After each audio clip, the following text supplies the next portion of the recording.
போல் சாலையில் சிதறி கிடந்த மீன்கள். அல்ல அல்ல அல்லன்னு போலீஸ் வந்து அடிச்சாலும் அப்படியே அள்ளி சென்ற பொதுமக்கள்.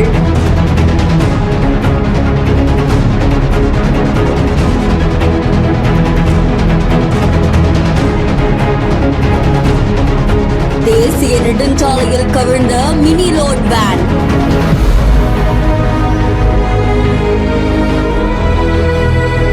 வேலூர் மாவட்டம் பள்ளிக்கொண்டு அடுத்து இருக்கக்கூடிய அகரம்சேரி சென்னை தேசிய நெடுஞ்சாலையில நாமக்கல் மாவட்டம் பள்ளிப்பாளையத்தை சேர்ந்த 28 வயதாகக்கூடிய நடராஜன் அப்படின்றவரு லோட் வேன்ல விஜயவாடால இருந்து கிருஷ்ணகிரிக்கு 2 டன் கடல் மீன்களை ஏத்திக்கிட்டு வந்திருக்காங்க. அப்போ எதிர்பாராவிதமா மினி லோட் வேன் டயர் வெடிச்சதால ஓட்டுநருடைய கட்டுப்பாட்டை இழந்து வேன் சாலைக்கு நடுவுல இருக்கக்கூடிய தடுப்புல மோதி விபத்துக்குள்ளாக்கி இருக்கு.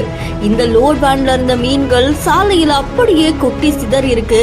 இத பார்த்த அந்த பகுதி மக்கள் அவங்க கொண்டு வந்த பைகள்ல பாத்திரங்கள்லயும் அந்த மீன்களை அப்படியே அள்ளிட்டு போறாங்க. தகவல் அறிஞ்சு வந்த பள்ளிக்கொண்ட காவல்துறையினர் மீன்களை அள்ளி போட்டுக்கிட்டு இருந்த அந்த பொதுமக்களை தடுக்க முயற்சி பண்ணிருக்காங்க. அப்பவும் அவங்க விடாப்பிடியா அந்த மீன்களை எடுத்துட்டு போகக்கூடிய காட்சிகள் பதிவாகி இருக்கு. அதை தொடர்ந்து சுமார் அரை மணி நேரத்துக்கு மேல அங்க போக்குவரத்து பாதிப்பும் ஏற்பட்டிருக்கு. இந்த காட்சிகள் இப்போ சமூக வலைத்தளங்கள்ல வைரலா பரவிட்டு இருக்கு. இந்த செய்தி தொடர்பான உங்களுடைய கருத்துக்களை கமெண்ட்ல சொல்லுங்க. மேலும் செய்திகளுக்கு ஃபாலோ பண்ணிக்கோங்க.